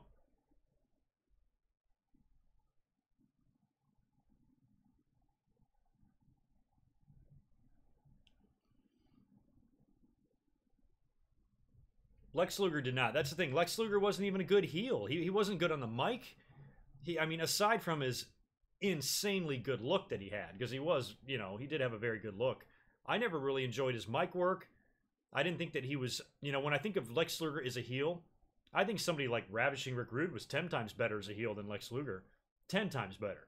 So, everything, the total package, fine. Let's examine the entire package of Lex Luger. Great look, absolutely nothing else. Promo skills, moderate. Ring skills, pretty bad. Work as a babyface was no better than his work as a heel. His best moment probably was as a babyface when he put Hogan up in the torture rack and won the title. That was a good moment. That was a great moment for WCW. The metal plate stuff was good too. As a heel, he did that in the WWE where they acknowledged his accident and he had screws and plates put in his forearm and he was using it as a foreign object. I think Luger could have been a really good heel when he came in as the narcissist if they would have kept Bobby the Brain Heenan with him, because they brought him in, you were under the assumption that Bobby Heenan was going to be his manager, but he wasn't. He was never with Luger again. And once he introduced him at the Royal Rumble, that was it. So Luger, with Heenan with him, I think could have been better than what he was. But still, like, I'm just saying in comparison, you know, there's no comparison. Roman Reigns would be a big star in WWE if he was around in like 1994 or 1995. He'd be on top of the mountain. He'd be beating Diesel. Think of the feud Roman Reigns and Razor Ramon would have. The Clique would do everything they could to hold this guy down. Roman Reigns would have sympathy from the fans. Think about it. If Roman Reigns was around during the Clique days, those guys would do everything they could to hold him down. Roman Reigns would have to be friends with Yokozuna and Fatu and probably Taker, guys like that. He'd probably be in the BSK. Roman would be in the BSK. And he would be so threatening to everybody on that roster, where he'd have Shawn Michaels and Kevin Nash shaking their fucking boots, man. And they'd be calling meetings with Vince trying to get the guy fired and sent to WCW. It would happen, I promise you. So you put this Roman Reigns or even a John Cena in a WWE ring during that time period, they'd probably be one of the best things the company had.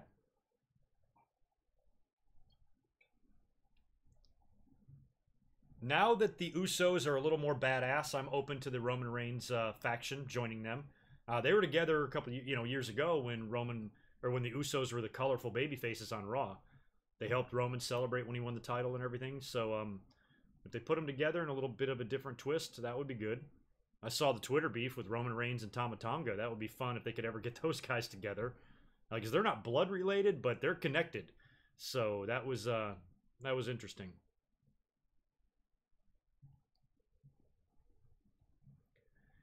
Yeah, the BSK wasn't going to work because, I mean, it would have to be the later 90s. It certainly wouldn't have worked in 94, 95. Because shit wasn't really out of the bag yet. You know, the cat wasn't out of the bag on a lot of that backstage political stuff. It wasn't until a couple years later they started acknowledging stuff like the Clique. But maybe in 98 might have been the best year for something like that. But by then, Yokozuna was gone. He was a couple of years away from dying. And who else is in that group? A lot of those guys, I don't know if they were... Godfather was still there.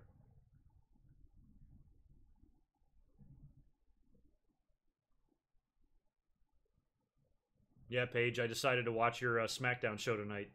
No, I got the last minute night off, so I figured I'd come up here and just shoot the shit with you guys. Very informal.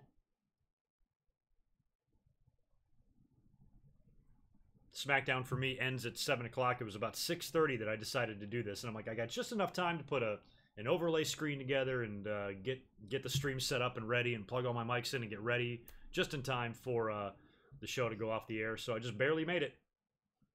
And we talked about it, by the way. If you want to rewind and go back to the beginning, I talk all about SmackDown. It wasn't as great of a show as it was maybe last week, but still had some good moments on it, and I still think overall outperformed Raw. I think that's the overall general consensus there. And we've got a little bit of a change. The biggest thing that I had pitched now for SummerSlam is that the main event tonight of SmackDown was Carmella tapping out to Charlotte. Stipulation was if Charlotte won the match, she'd be inserted into the title match at SummerSlam. Now it would be a triple threat. And I want to see him do one more next week. I had the idea of Asuka facing Carmella next week, tapping her out as well, getting inserted into the title match, and now Carmella has got to defend her title in a fatal four-way. All three of her opponents defeated her to get the title shot, which means she should retain and find a way to escape all three of those women at SummerSlam. I think it would be great, and it would be great heel heat for Carmella, and would add to the fans' outrage. Then we'd have to go on Twitter and listen to everybody say how Asuka's ruined and should just kill herself and shit. So that's what I would do. If I was booking WWE, I'd book that scenario next week, add Asuka to the match, and have Carmella escape and beat everybody.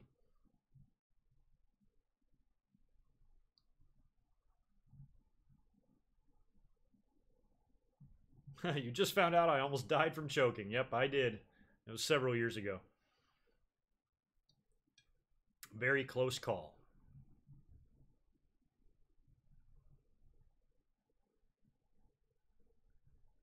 The Usos are boring again. The Usos are the same. They're just losing. But they're not. Their characters haven't changed or anything. Like they're still cutting the same promos, and their ring work is just as good. They're just not winning. So yeah, I guess that does translate to they're boring because they don't really feel like they have anything significant to do. But they'll get back to it one day. Move them over to Raw.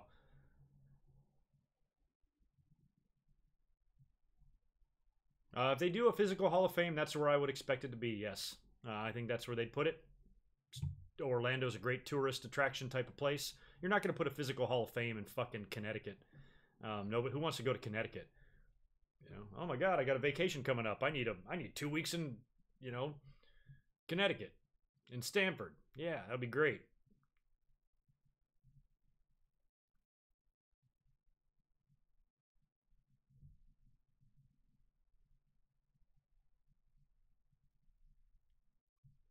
I don't know about Ambrose. I wasn't aware of his contract. Ambrose will come back.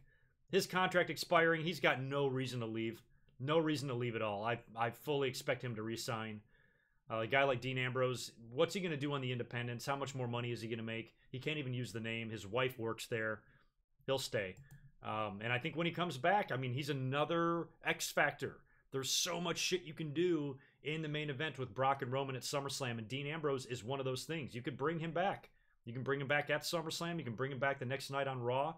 Turn on Roman Reigns. Maybe they reform the Shield the next night on Monday Night Raw. They celebrate with Roman Reigns, who beat Brock the night before.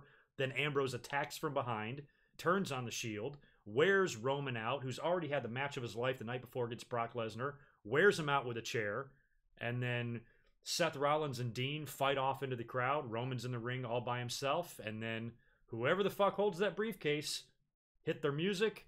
Maybe it's Kevin Owens. He comes out there, cashes in, new champion on Raw. Kevin Owens winning 2 Universal titles on Monday Night Raw. How cool is that?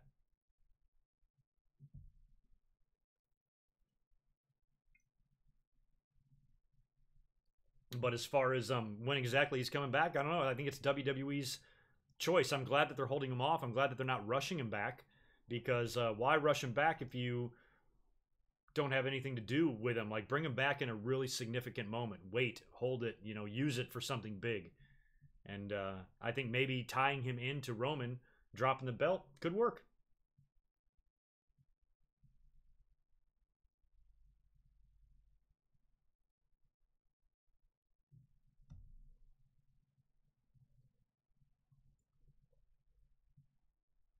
TNA is in bingo halls, yeah, but they're still alive, and they put on a damn good pay-per-view last week, apparently, which I still haven't seen.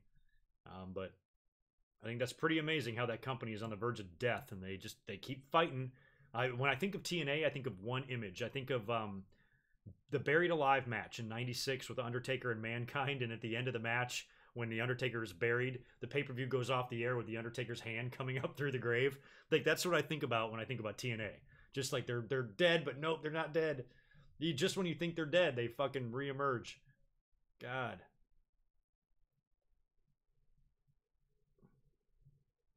I'm into the potential new look for Dean Ambrose also. There was footage of him and Renee Young at like a hockey game or something, wasn't there, not long ago? I didn't even recognize him. I was like, who's this guy? And why are they showing him on a wrestling website? And then I had to look closer. I'm like, damn, that's Dean Ambrose. So he looks a little different, which is good. He needed a change. I mean, Dean Ambrose got boring to me. I don't really like his ring style. I hate to say that. He does a lot of the same shit. I mean, everybody does, but his just looks extra bad. And I'm really over the little teeter-totter clothesline. I mean, first time I saw him do that, I thought it was the coolest move I've ever seen. Fast forward to 2018, I never want to see it again. Sometimes I feel like he really... I don't even want to say that about him because it's rude. I feel like sometimes he goes through the motions in his matches. So, a new look for him, a new attitude, you know, a new heel run or something, I'd be perfectly fine with.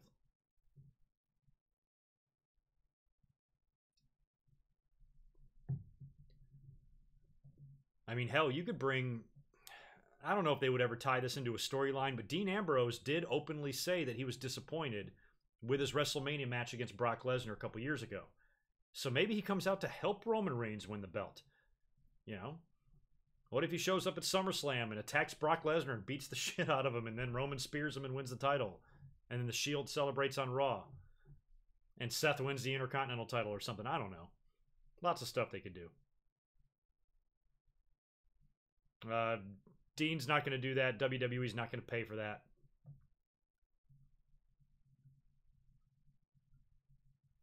I actually am not a big fan of Dean Ambrose's theme music. Never really was. I don't know why. I don't know why there's like a roaring car engine in the beginning of it. I don't even know what the significance of that is. So I'm open to a theme song change for Dean Ambrose, absolutely. But WWE's not going to pay any royalties to AC/DC, even though they get along with AC/DC. I don't know who's handling all their shit since the death of what's his name. He was a lead singer that died, right?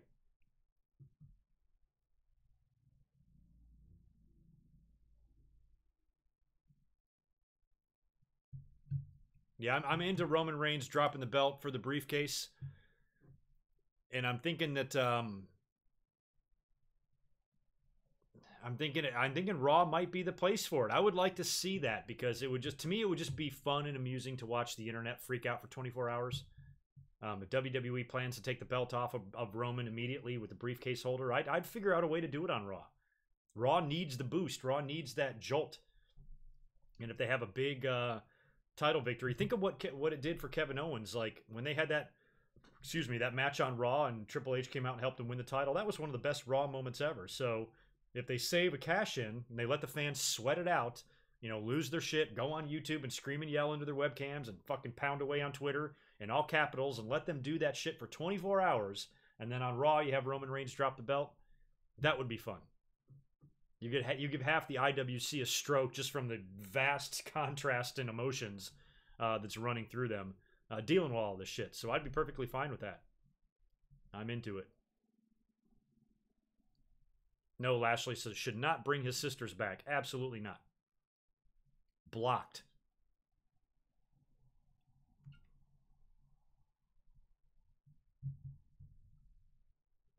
No, as a guitarist, yeah, I think you're right. I kind of forgot.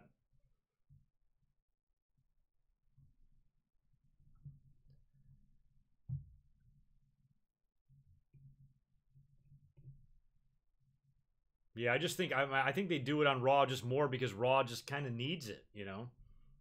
I don't know if it's not gonna really make people invest more. I mean, people are gonna be excited for the first week. Holy shit, let's tune in next week to see, you know, what happened. But in time, you know, after a couple of weeks, even if you do some sort of a big cash in on Raw right after SummerSlam and this big awesome moment, after a couple of weeks, things are gonna revert right back to the way they are, and Raw's gonna be boring again.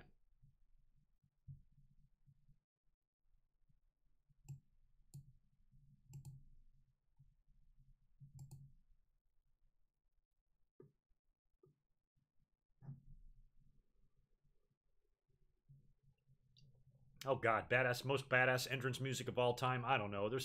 I mean, it's wrestling, man. There's a lot of awesome themes. I mean, the cop-out answer to best wrestling entrance is going to have to be Undertaker. But there's been a lot of good themes. There's a lot of themes that I like. A lot of themes that I like. Past and present.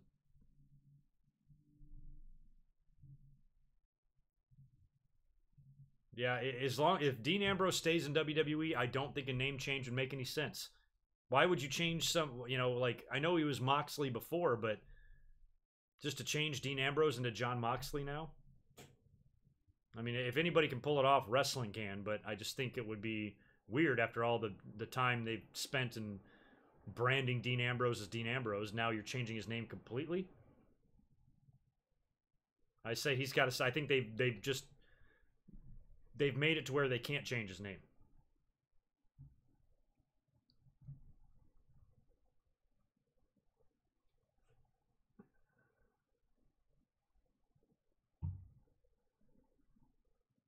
Oh yeah, the right to censor theme. Yeah, that was the greatest of all time. Yeah, I agree.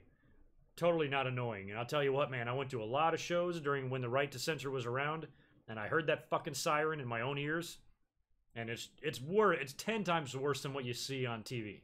Oh my God. Oh my god. Horrible. We got 100 people in here. Not bad for an impromptu stream. Wasn't expecting to be up here tonight, so thanks for everybody that's hung out and stuck around. How long have I been going here? An hour and a half? Yeah, about an hour and a half. So I'm going to probably get out of here in a minute.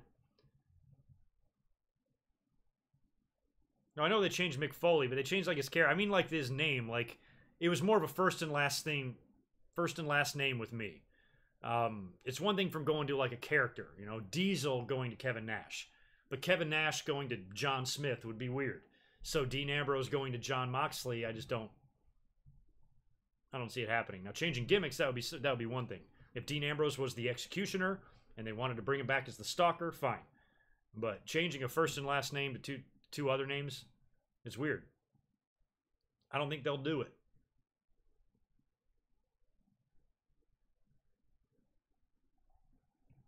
Brood's theme was good. I was seeing Matt Hardy on Twitter. He was running into all sorts of people in the airport. He saw Trish Stratus and he ran into Gangrel and they took a selfie. And Trish was photobombing it, which was funny. But I love, man, that was like, back then, that was like one of those early kind of entrances that you didn't see. That was super unique. They came up from under the stage on Raw, the Brood, and then they had the Ring of Fire around them. Like, that was cool shit. And Gangrel with the fucking cup of blood and the kick-ass music. You know, the Hardys and Edge and Christian were in the Brood, right? I remember I saw that entrance live, I don't know, a million fucking times. Yeah, the Brood was great. I wish the Brood had more of a run. Problem is, Edge and Christian and Matt Hardy started getting so over with how good they were, you know, in the tag team. Kind of left Gangrel out in the cold.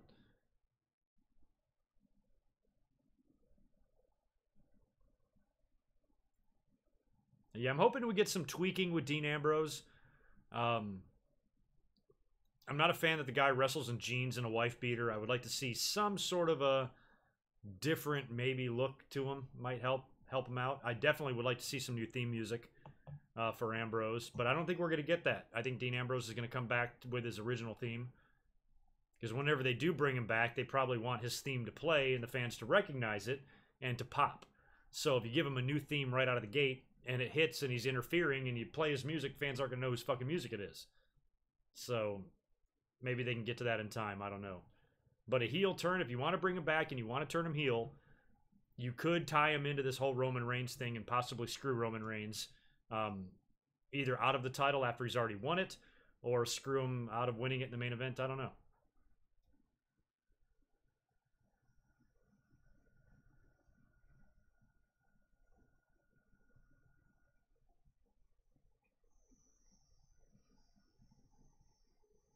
Yeah, evil Dean Ambrose is what we need. Evil Dean Ambrose, he could be the counterpart to Randy Orton on Raw. You know, you bring Dean Ambrose back on Raw, have him do similar things. Just real sadistic, just heartless things, I think would be good. He's another guy. Dean Ambrose, Randy Orton, Edge, a lot of those guys, they're just much better as heels, I think.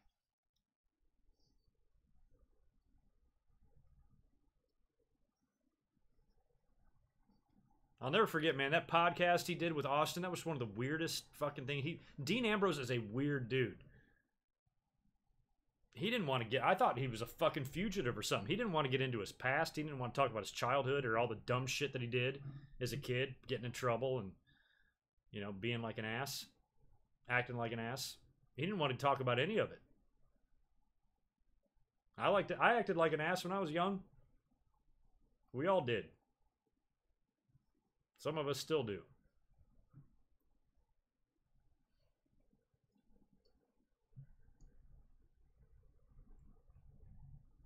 He is very nonchalant. That's true. Good word to describe old Dean Ambrose. I mean, there's a lot of guys, though. I like the nonchalant. I would be that way. And Rob Van Dam is like that. Just very cool. You know, everybody gets so uppity and freaking out, and Rob Van Dam's like, yeah, what the fuck do I care? You know, that's kind of like, I want to be the Rob Van Dam of YouTube. You know, while everybody is having a seizure over Roman Reigns winning matches, I want to be like, who gives a shit? You know, like that's just more me, you know? It's not in my nature to lose my shit.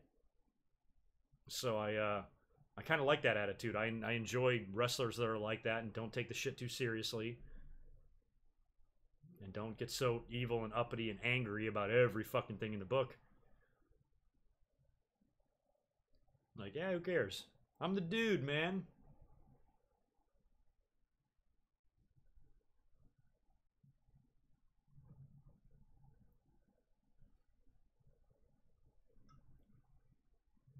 I don't know what heel I would turn babyface right now. Who's floundering?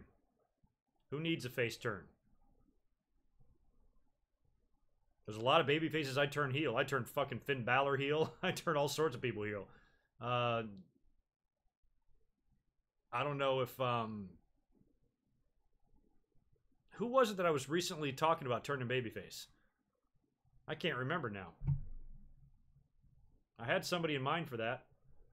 Oh, actually, it was Kevin Owens. I don't think he's going to be a babyface anytime soon, but I wouldn't mind seeing Kevin Owens just trying it.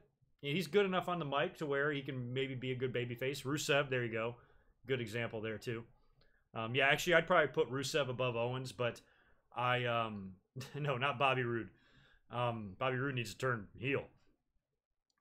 But Rusev, but Kevin Owens, I think at least give him a try, only because of his mic skills. You know, he's very easy to hate, and he's very good at insulting the fans, so he makes a very, very, very good heel. But everybody turns, so unless you're John Cena.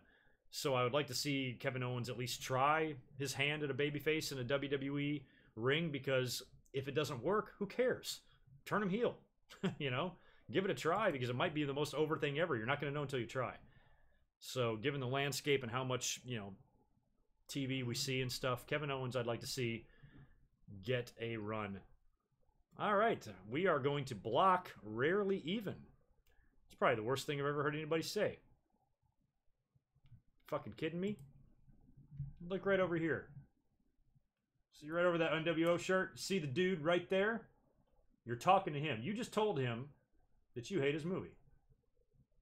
Should block you. Everybody go find Rarely Even on Twitter and go yell at him. I'm just kidding.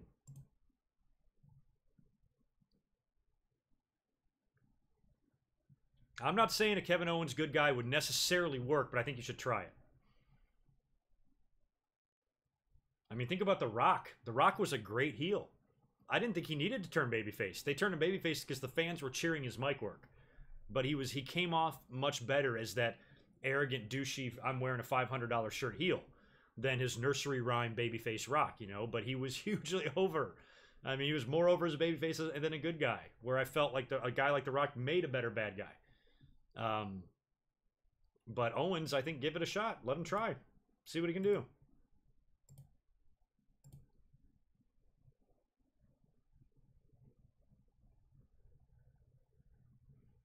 I don't think I have a favorite general manager of all time. Maybe Bischoff. Maybe Bischoff. It was a revolving door otherwise, you know. I hated the computer. Hated Mick Foley. HBK was just thrown in there. Same with Bret Hart. Regal. Actually, scratch everybody. Take everybody out of the equation. Let's make it Regal. Regal is my favorite GM of all time. Especially in the fucking Attitude Era. Jericho pissing in his tea and shit. Oh my god. Yeah, Regal for sure. Hands down.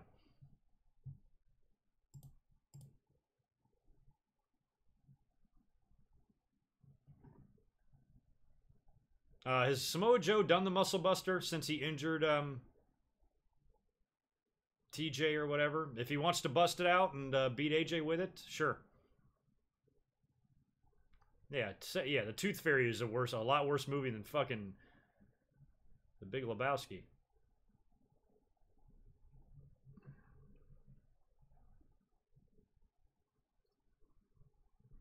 Teddy Long, I like Teddy Long, but he wasn't my favorite. I like William Regal better. William Regal was funnier. Teddy Long was funny in his own weird way.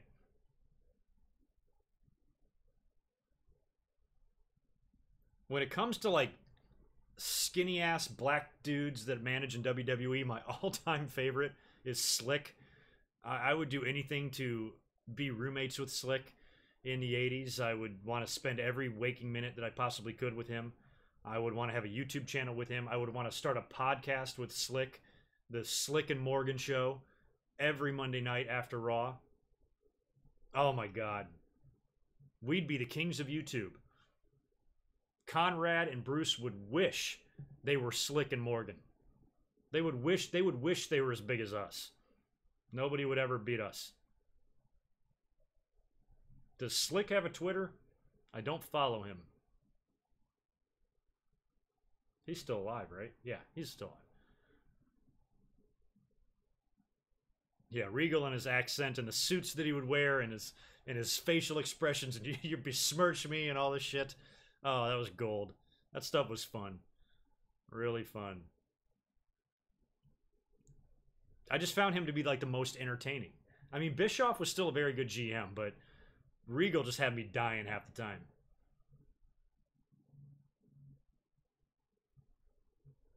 It was great. Well, we still got 100 people in here watching.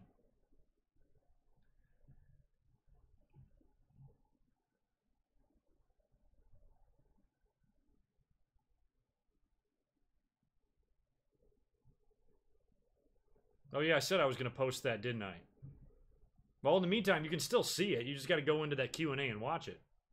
I was going to put it up as a mic drop. I just haven't gotten around to it. I'll do it. Oh, the Miz face turn sucked. Miz is another guy. Just keep him heel. Vicky I liked as well, but still not my favorite. I liked her as the GM.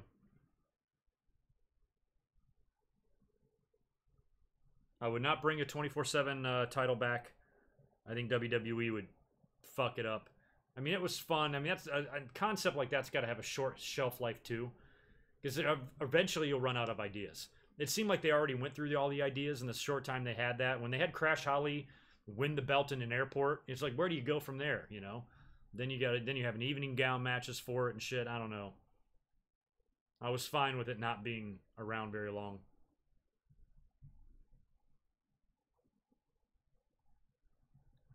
No, fuck the computer. I hated that computer GM. Hated it.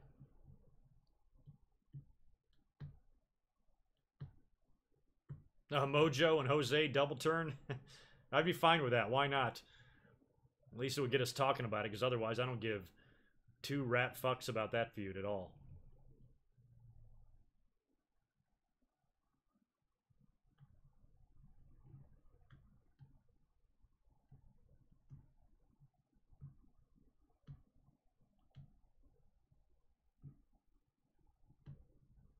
I think they could bring it back when Crash died. After Crash died, I don't think that would necessarily stop him from bringing it back. But he did make the 24/7 rule famous, so it's a little touchy. But you know, because Crash killed himself, so that's a shame. I always liked Crash Holly. I thought he was great. Aaron O'Grady, I remember him. Met him, God, twice at least. He was the man.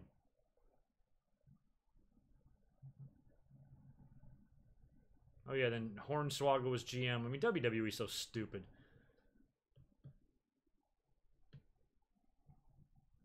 Hey, that's a good question. Constable Corbin is pretty much exactly what Chief Morley is. He's also exactly what Deborah was to McFoley. And they've done it a couple of other times too, right? Wasn't like Johnny Nitro involved in something like that too? So Constable Corbin or Chief Morley? I'm going Corbin because Corbin seems like he's doing more. Chief Morley didn't last too long. Constable Corbin is, even though I hate him, that's a good thing. I mean, I was so happy when Roman Reigns punched him in the face on Raw. And I'm like, shit, this guy's such a good heel. He's pissing me off with his little fucking vest. Yeah, fuck Constable Corbin. So I'm going Constable Corbin, doing a better job of being easy to hate.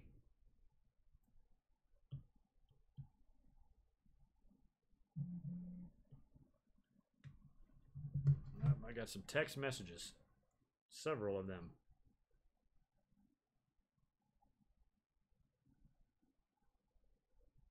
What the fuck?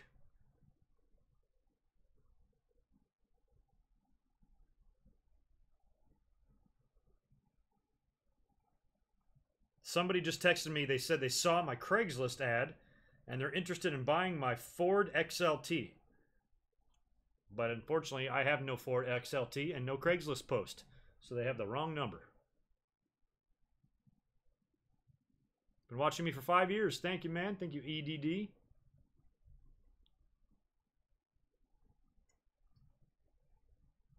I hope AJ Styles does break CM Punk's title run, but that's going to be hard to do. It's going to be a tall order. He's got to survive Samoa Joe. He's got to survive this whole Samoa Joe feud. You know they're not going to work just once.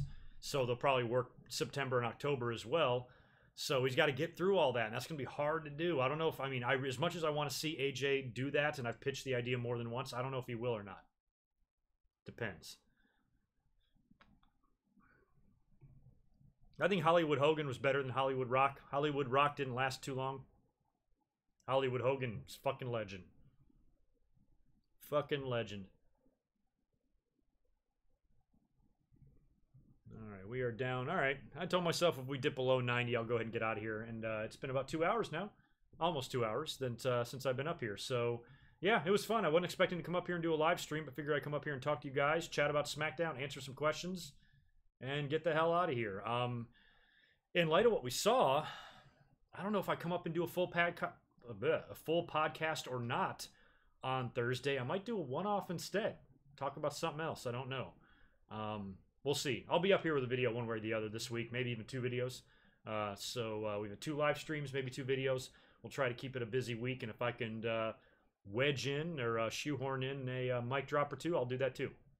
So thanks for hanging out, and I appreciate it, guys. Hope you guys have a great rest of your evening. And check back on YouTube. I'll be up here tomorrow or Thursday with a brand new video. So catch you soon. Peace.